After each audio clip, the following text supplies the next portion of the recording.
मौत तक निर्णायक लड़ाई करें। राघव की दहाड़ ने 9 स्वर्गों को हिला दिया। उसकी दिव्य अंगूठी एक बार फिर उसके पीछे प्रकट हुई और बादलों के बीच से अनंत प्रकाश भेदने लगा। असीम ऊर्जा तरंगें लगातार आसमान के नीले गुंबद पर प्रहार कर रही थीं। एक भयावह आभा फूट पड़ी जो दुनिया को नष्ट कर सकती थी और देवताओं और शैतानों को कांपने पर मजबूर कर सकती थी। समृद्धि युद्ध कवच। जमीन ढह गई, पहाड़ हिलने लगे।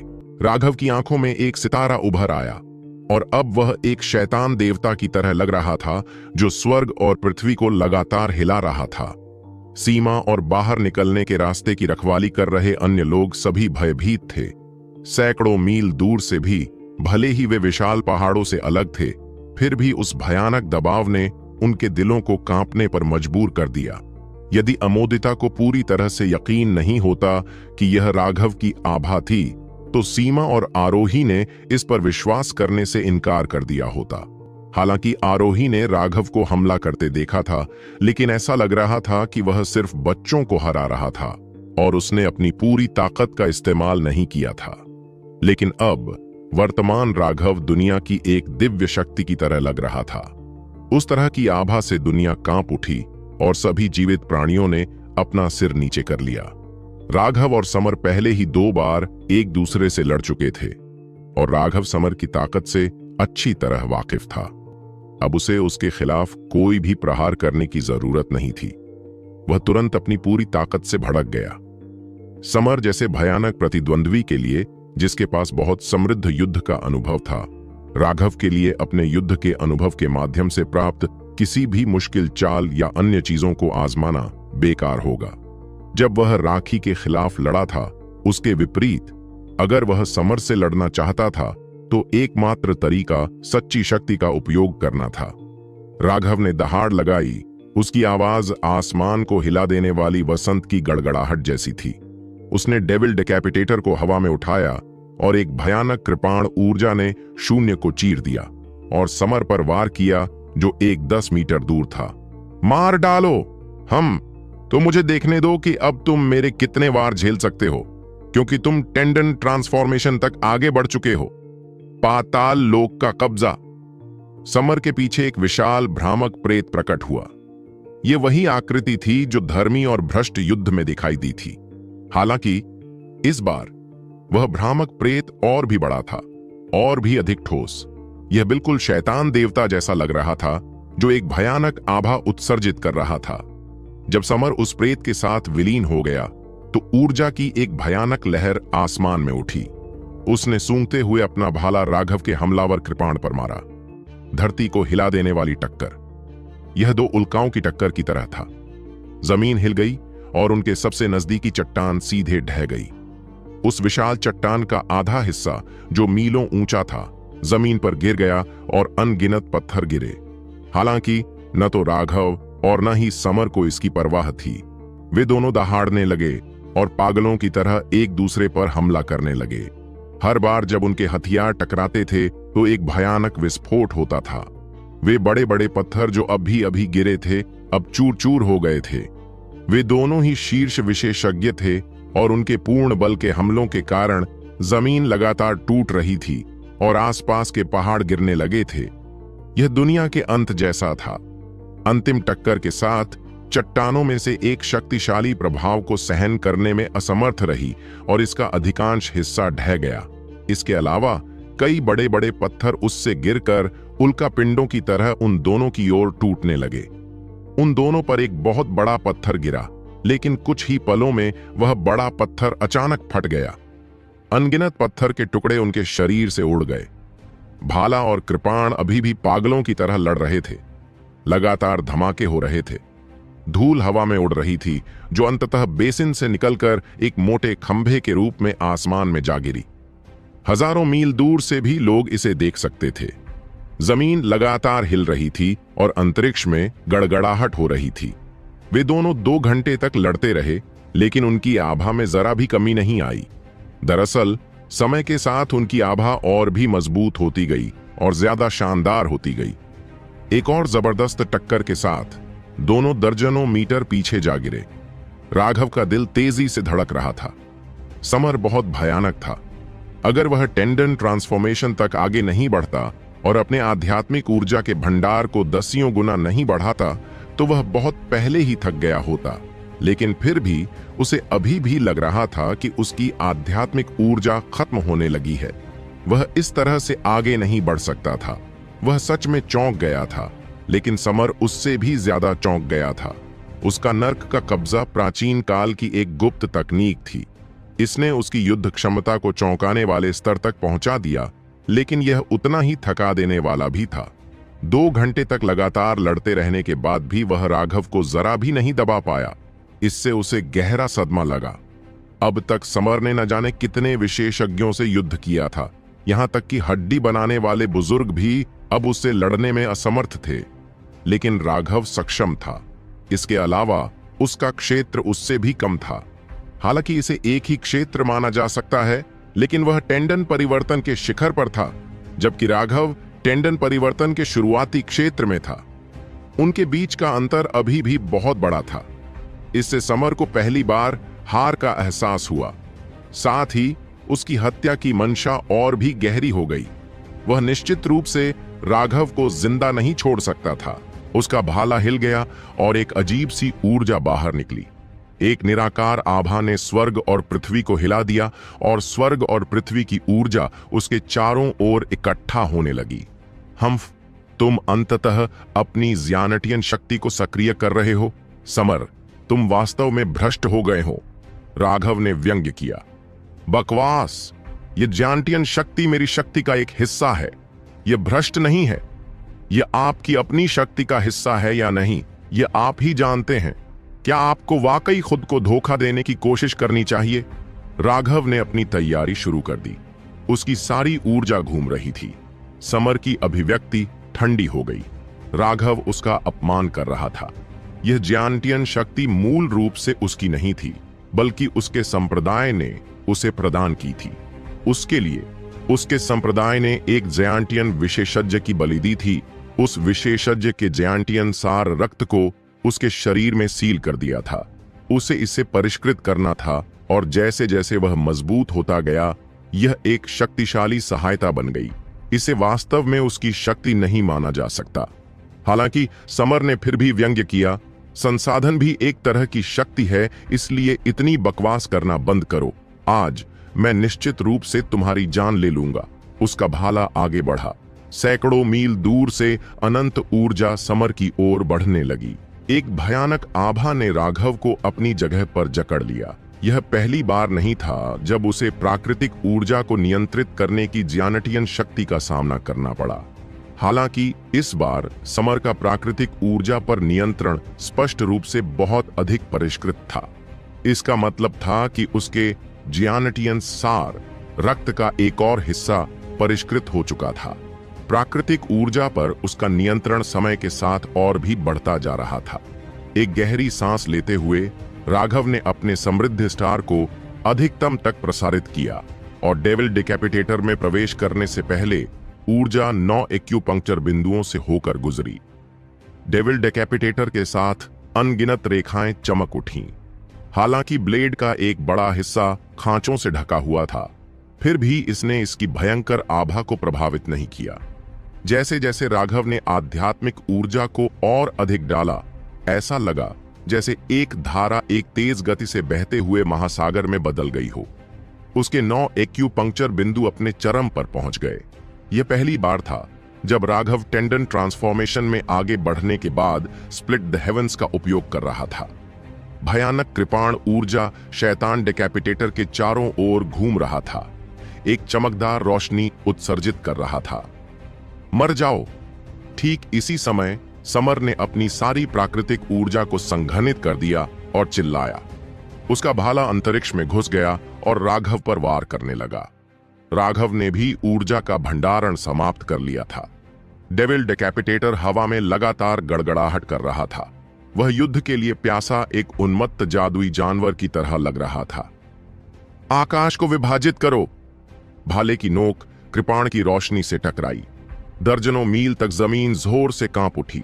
भयानक आकाशीय हवाएं फैलीं और पहाड़ ढह गए। राघव और समर दोनों ही दूसरे व्यक्ति की शक्ति से उड़ गए। उसी समय उन दोनों ने मुंह से खून की उल्टी की। इससे पहले कि वे कुछ समझ पाते, वे टूटते पहाड़ों से गिरते पत्थरों से कुचल गए। समर जब चट्टानों से बाहर कूदा तो चट्टानें फट गईं। उसके कपड़े बुरी तरह क्षतिग्रस्त हो गए थे और उसके बाल पूरी तरह अस्त व्यस्त थे। उसका भाला चलाने वाला हाथ खून से लथपथ था और वह बहुत ही दयनीय दिख रहा था। चट्टानों से बाहर कूदने के बाद समर ने राघव की आकृति नहीं देखी। अचानक उसके दिल में ठंडक महसूस हुई और उसने खुद को एक तरफ फेंक दिया। समर के शरीर के पास एक बहुत बड़ी बैंगनी बिजली की गेंद फटी। उस भयानक ऊर्जा ने जमीन में एक बहुत बड़ी खाई बना दी, एक ऐसी खाई जो इतनी गहरी थी कि उसका तल भी दिखाई नहीं दे रहा था। हालांकि समर ने बचने का सही फैसला किया था, फिर भी वह पर्याप्त तेज नहीं था। ऊर्जा की भयानक लहर ने उसे मारा, जिससे उसे और ज्यादा खून की उल्टी होने लगी। उनकी अंतिम टक्कर से पहले राघव ने पहले ही अपनी योजना बना ली थी। समर बहुत शक्तिशाली था। उन दोनों की ताकत में बहुत ज्यादा अंतर नहीं था, इसलिए उनमें से किसी एक के लिए दूसरे को हराना मुश्किल होगा। अपने प्रतिद्वंद्वी को मारना सिर्फ एक कल्पना थी, लेकिन अब पूरी ताकत से हमला करने के बाद दोनों की ताकतें तेजी से कम हो गई थीं। इस तरह पूरी ताकत से दूसरे को मारना संभव नहीं था, लेकिन यह इस बात पर निर्भर करता था कि आपने कौन सी रणनीति चुनी है। उस बड़े हमले के बाद राघव ने खुद को चट्टानों के नीचे छिपा लिया और अपने शरीर में वज्र शक्ति को बुलाया। लगातार दबाव के बाद उसने अपना घातक हमला किया। दुर्भाग्य से समर सैकड़ों लड़ाइयों का अनुभवी था। जिस क्षण राघव ने अपना हमला जारी किया, समर ने इसे महसूस किया और उसे चकमा दिया। वह केवल झटके से मारा गया था, लेकिन फिर भी समर ने 3 बार खून की उल्टी की। आखिरकार राघव की वज्र शक्ति साधारण बिजली से नहीं, बल्कि क्लेश बिजली से थी। इसमें असीम विनाशकारी इच्छा शक्ति थी। इस बिजली की विनाशकारी क्षमता बहुत ज्यादा चौंकाने वाली थी। भले ही समर ने चकमा देकर अपनी सुरक्षा बढ़ा दी थी, फिर भी वह झटके से बुरी तरह घायल हो गया था। उसका पूरा शरीर सुन्न हो गया था। अचानक एक सुनहरा पन्ना चुपचाप समर की गर्दन पर आकर गिरा। समर को लगा कि उसके बाल खड़े हो गए हैं और उसने खुद को एक तरफ फेंक दिया। सुनहरे रंग का पन्ना समर की गर्दन पर वार कर गया। दुर्भाग्य से यह इच्छित लक्ष्य से भटक गया था और केवल उसकी गर्दन के एक हिस्से को ही काट पाया। इसने उसका सिर पूरी तरह से नहीं काटा था। राघव रोने से खुद को नहीं रोक सका कि यह अफसोस की बात है। वह जल्दी से मलबे से बाहर निकल आया। डेविल डेकैपिटेटर ने पिछले हमले की भरपाई करने की कोशिश करते हुए समर की गर्दन पर वार किया। समर को बार बार गंभीर चोटें लगी थीं। आखिरी हमला असाधारण रूप से भारी था और वह लगभग अपना सिर खो चुका था। लेकिन हालांकि उसका चेहरा पीला पड़ गया था, लेकिन उसकी आंखों में जरा सी भी घबराहट नहीं थी। एक हाथ से उसने अपनी गर्दन पर लगी चोट को बंद रखा, जबकि दूसरे हाथ से उसने राघव की तलवार को रोकने के लिए भाला चलाया। पिछले पूर्ण शक्ति हमले के बाद उनकी ताकत में बहुत गिरावट आई थी। इस बार वे दोनों एक दूसरे से 1 दर्जन कदम पीछे हट गए। उनकी भुजाएं थोड़ी पीड़ादायक महसूस हुईं। यह संकेत था कि उन्होंने खुद को थोड़ा ओवरड्राफ्ट किया था। समर बुरी तरह घायल हो गया था। उसकी गर्दन लगभग कट गई थी। राघव द्वारा पीछे धकेले जाने के बाद उसने बेसिन से बाहर निकलने से पहले सोचा भी नहीं था। उसे भागना पड़ा। हालांकि गले पर कट लगना साधकों के लिए घातक नहीं था, फिर भी इससे उनकी लड़ने की शक्ति पर भारी असर पड़ता। पहले दोनों की बराबरी की टक्कर थी, लेकिन अब जब वह चोटिल हो गया है तो वह पिछड़ गया है। परिस्थिति उसके अनुकूल नहीं थी, इसलिए उसे भागना पड़ा। तुम्हें क्या लगता है तुम कहां जा रहे हो? राघव ने उसका पीछा किया। वे दोनों भागते हुए तुरंत उस संकरी गली में पहुंच गए। समर क्रोधित हो गया। यह दूसरी बार था जब उसे राघव की वजह से भागने के लिए मजबूर होना पड़ा। यह उसके लिए बहुत अपमानजनक था, लेकिन अपने गुस्से में भी वह जानता था कि अगर वह पीछे रह गया और लड़ना जारी रखा तो मरने वाला व्यक्ति बहुत हद तक वह ही होगा। आगे रास्ता देखकर उसने जल्दी से एक औषधि निगल ली और अपनी गति बढ़ा दी। उसी समय उसका भाला पत्थर की दीवार से टकराया और उसके पीछे का मार्ग ढहने लगा। उसने राघव को धीमा करने के लिए यह अवरोध बनाया था।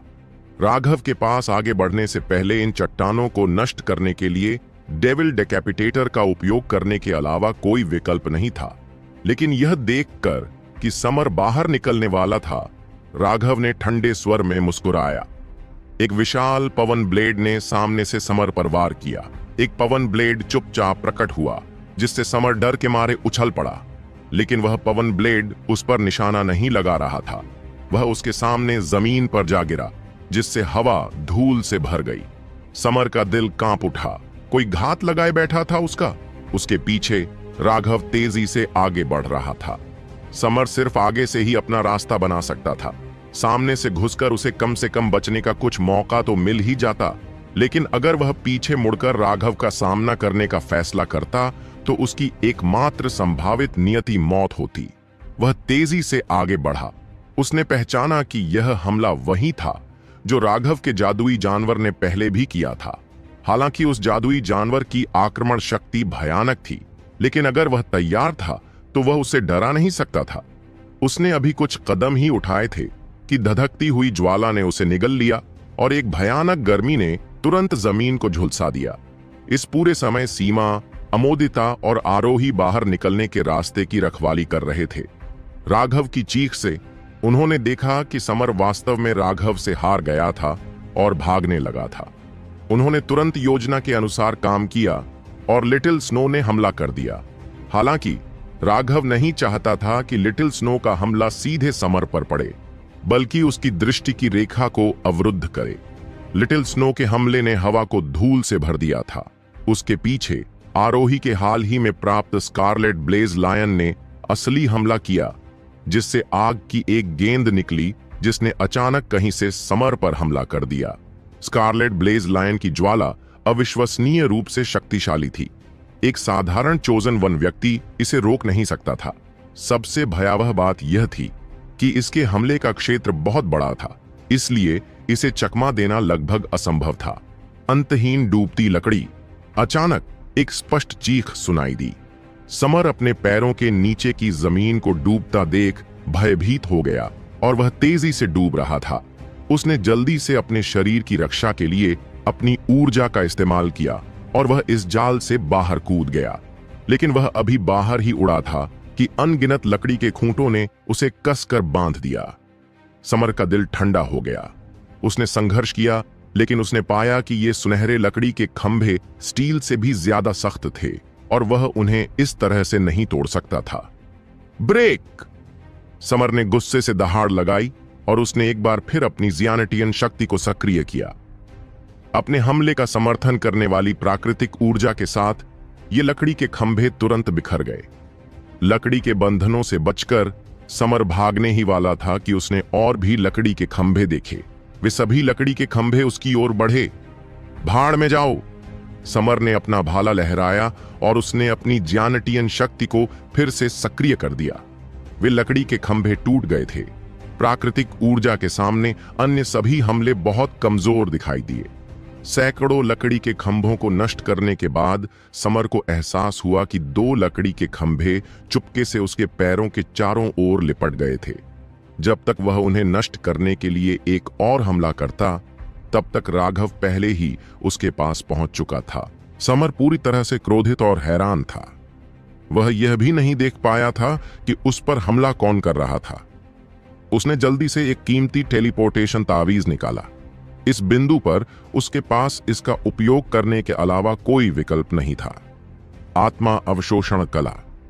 एक ठंडी चीख के बाद समर को अचानक अपनी आत्मा में तीव्र दर्द महसूस हुआ और वह यह देखकर भयभीत हो गया कि उसके बाएं हाथ ने उसके आदेशों को सुनने से इनकार कर दिया था और वह टेलीपोर्टेशन ताबीज को सक्रिय करने में असमर्थ था। इस समय राघव वहां पहुंच गया और उसकी कृपाण नीचे गिर गई। टेलीपोर्टेशन ताबीज पकड़े हुए हाथ ने समर के शरीर के बाकी हिस्से को छोड़ दिया। एक हाथ खोने के दर्द ने समर को पागल कर दिया। उसने अपनी पूरी ताकत से राघव पर भाला फेंका और राघव ने जल्दी से उसे रोक दिया। इस हमले में उसकी जियानेटियन शक्ति का भी सहयोग था।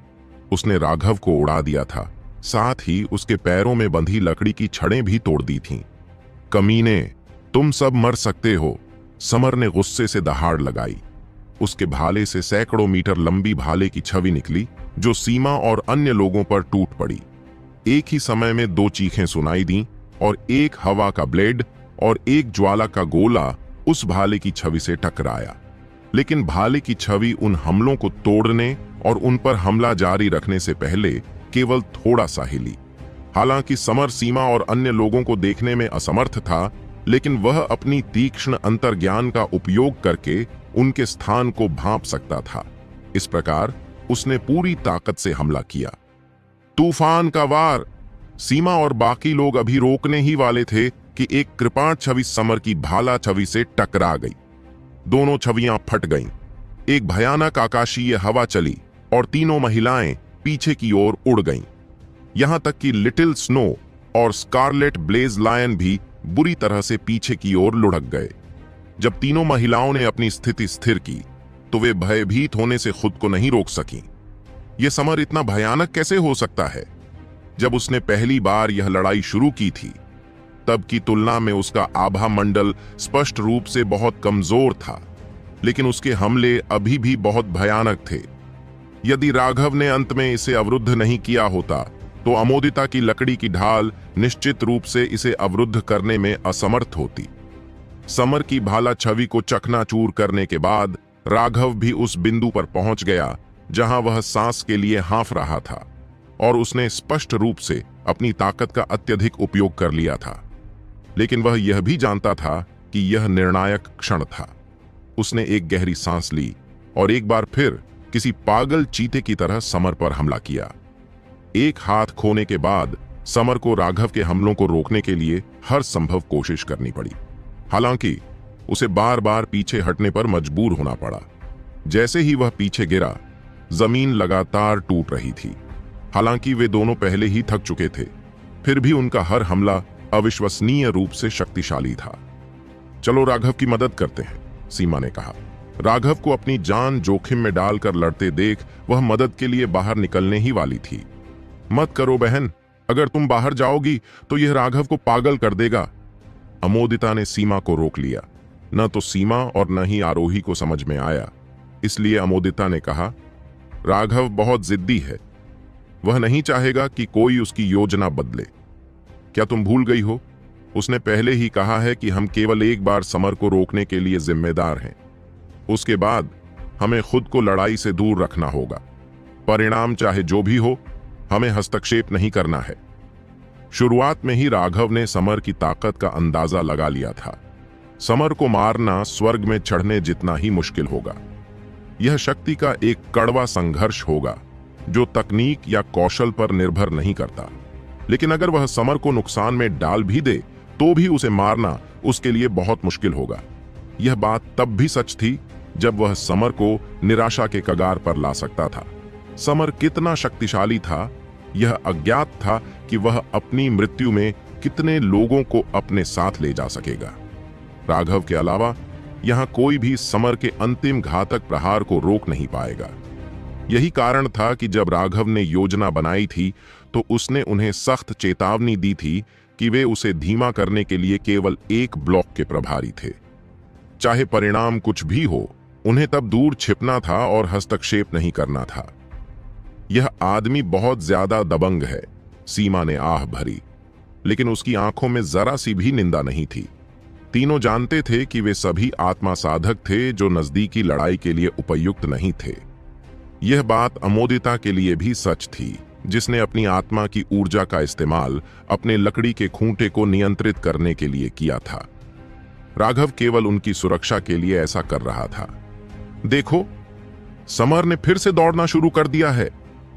उन्होंने देखा कि थोड़ी देर तक लड़ने के बाद समर को आखिरकार होश आ गया था और अब वह सीधे राघव का सामना नहीं कर रहा था। वह पहले से ही भाग रहा था और राघव उसका पीछा कर रहा था। हमें भी वहां जाना चाहिए। रुको, हमें पहले हाथ इकट्ठा करना चाहिए। यह राघव की लड़ाई की लूट है। आरोही उस हाथ के पास दौड़ी जिसे राघव ने काटा था।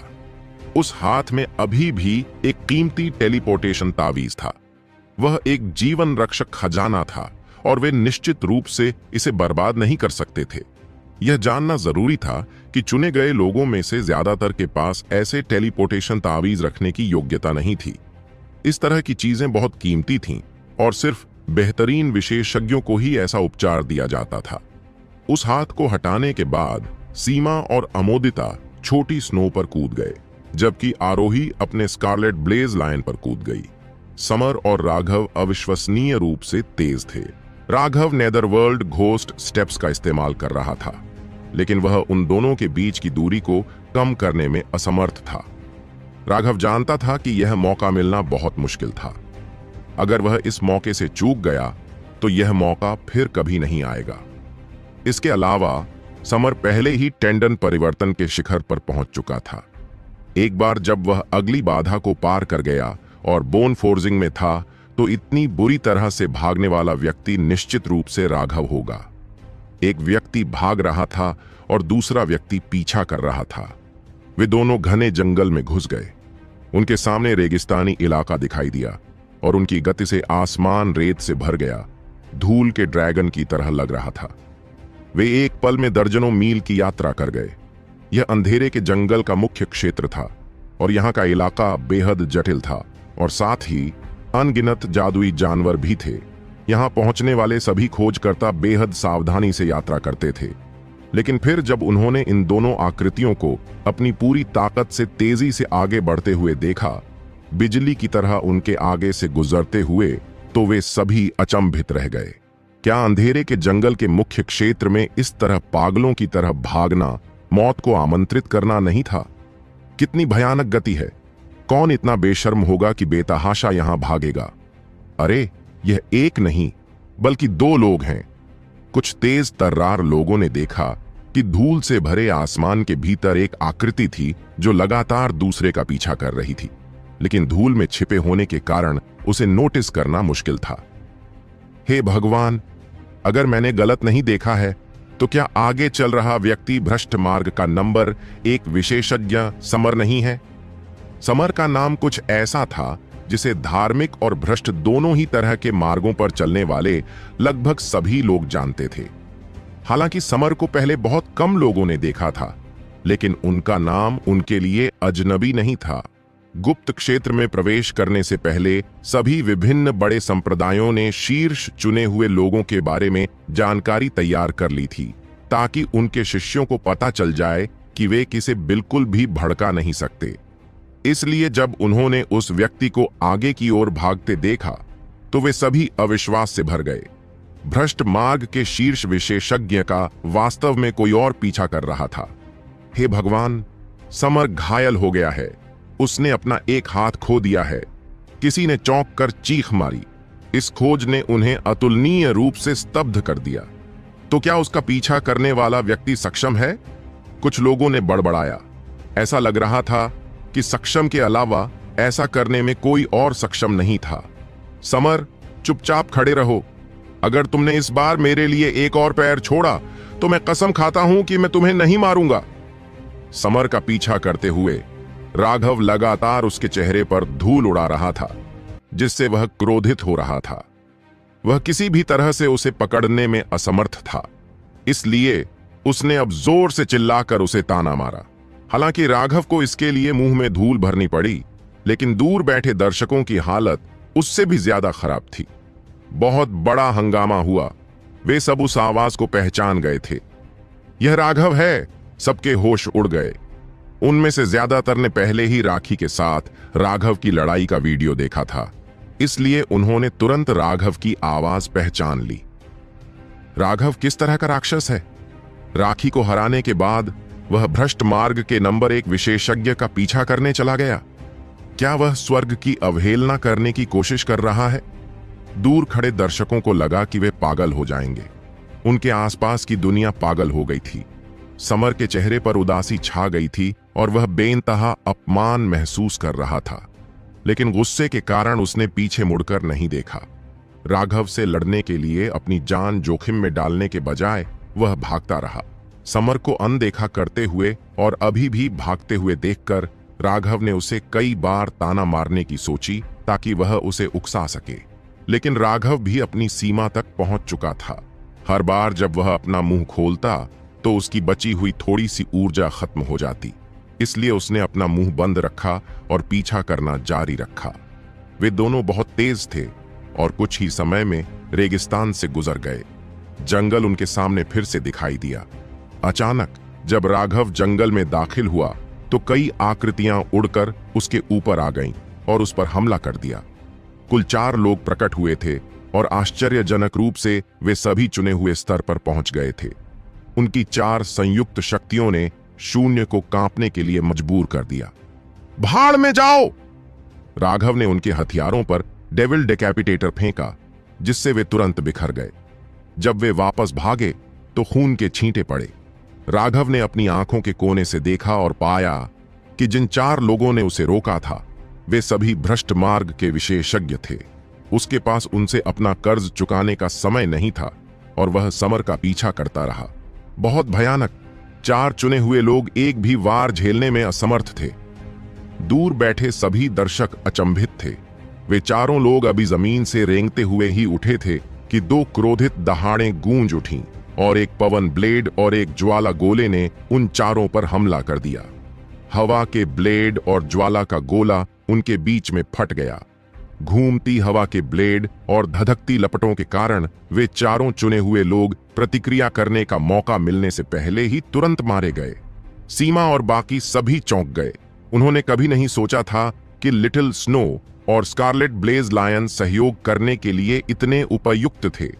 ज्वाला ने हवा की शक्ति उधार लेकर अपनी हमलावर शक्ति को कई गुना बढ़ा दिया, जिससे वे 4 चुने हुए लोगों को तुरंत मार सके।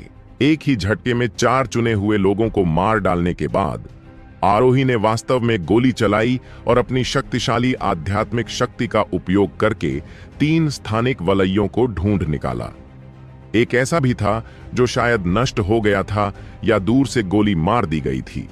किसी भी मामले में आरोही के पास खोजने का समय नहीं था और वह पीछा जारी रखने के लिए अपने स्कारलेट ब्लेज शेयर पर वापस कूद गई। इस समय के बाद राघव और समर की आकृतियां पहले ही दूर जा चुकी थीं।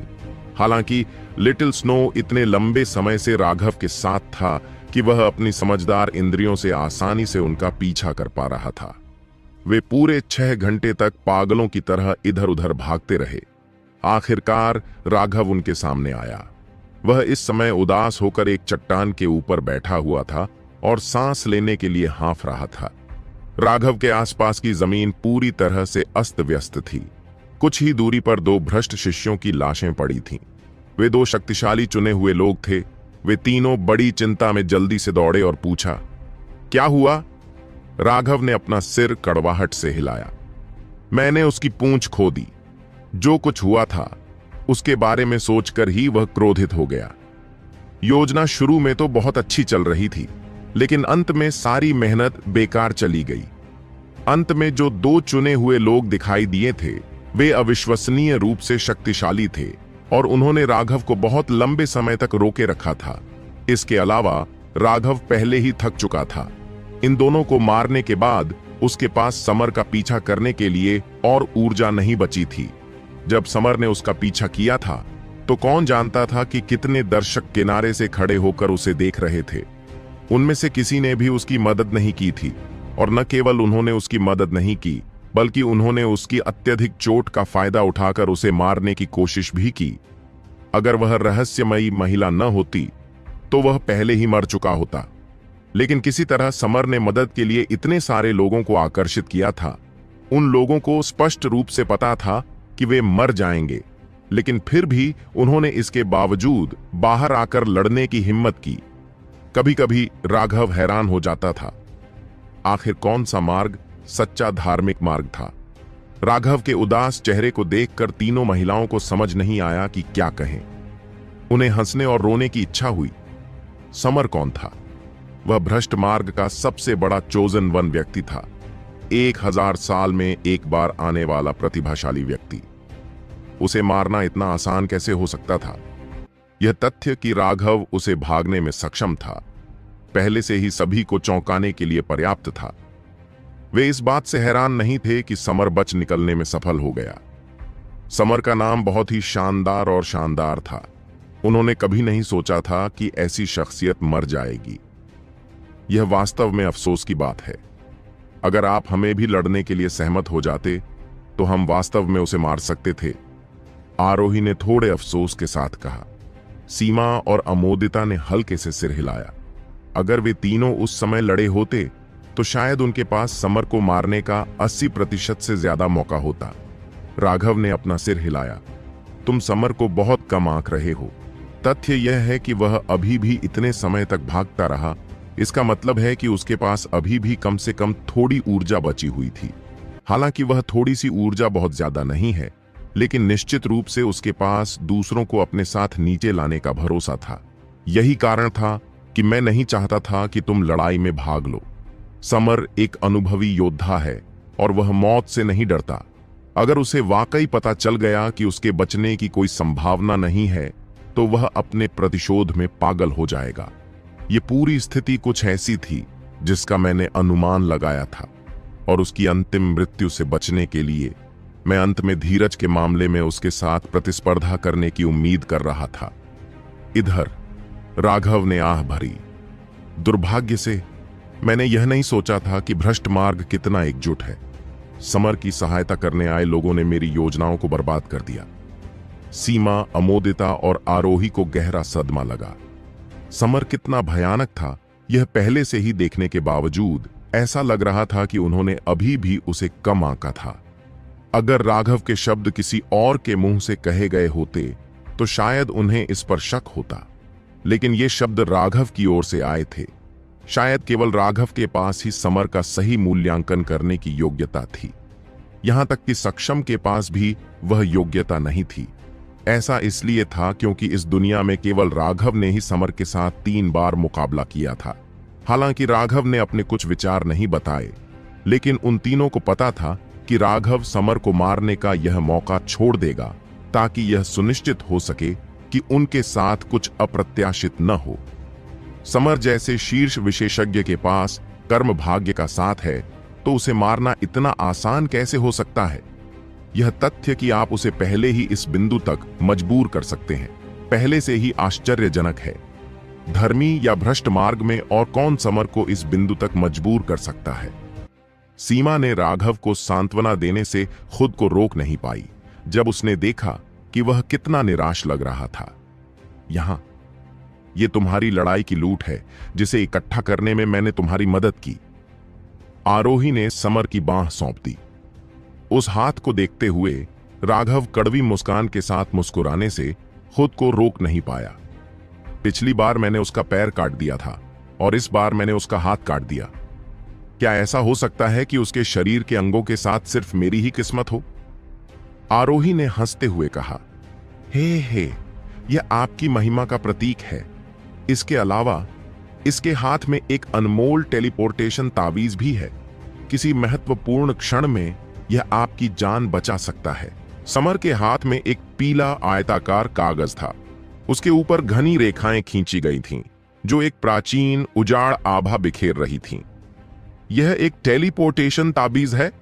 राघव ने ध्यान से टेलीपोर्टेशन ताबीज को पकड़ा और पाया कि हालांकि यह लकड़ी के कागज की तरह लग रहा था, यह वास्तव में जानवर की खाल से बना कागज था।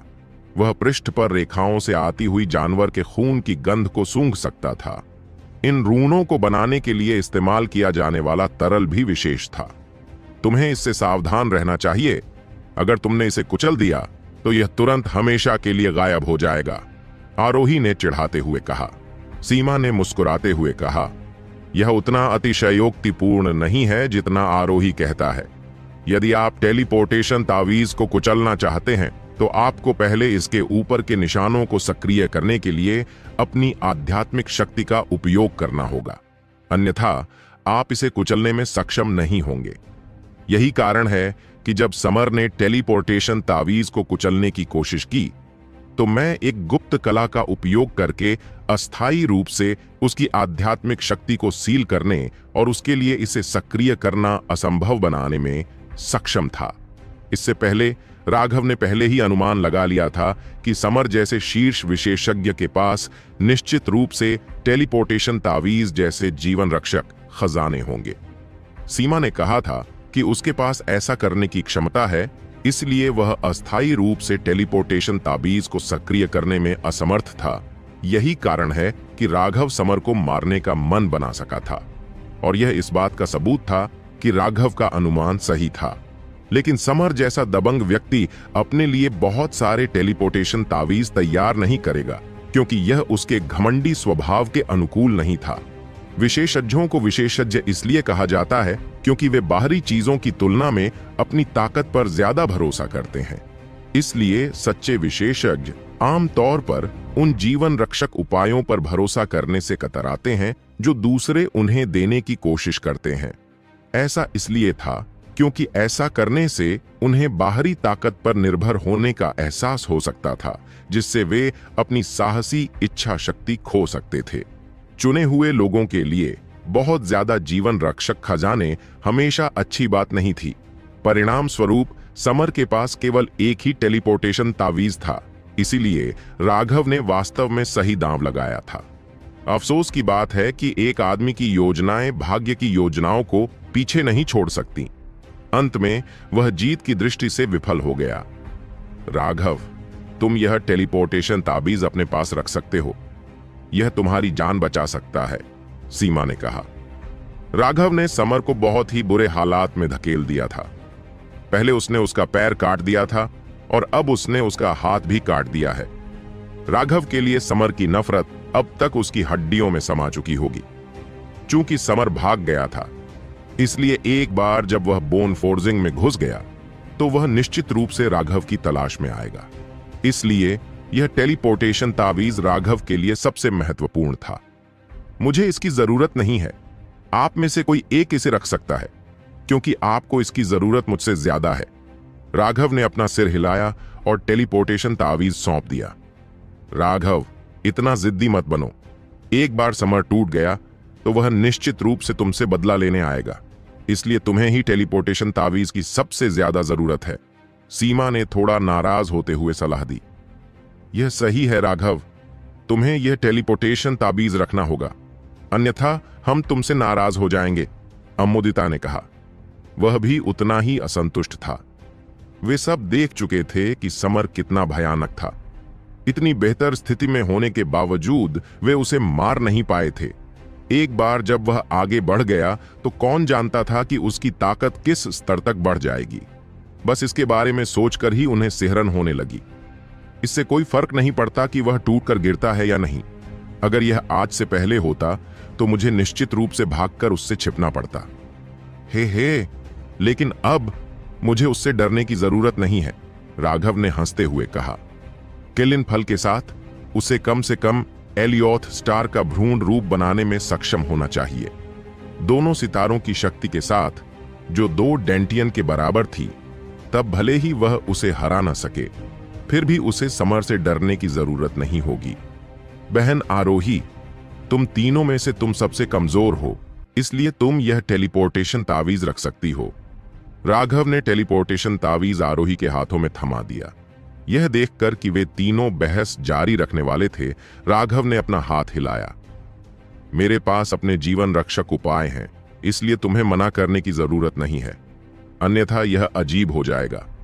राघव की जिद देखकर वे तीनों थोड़े असहाय महसूस कर रहे थे। राघव का चरित्र भी ऐसा ही था।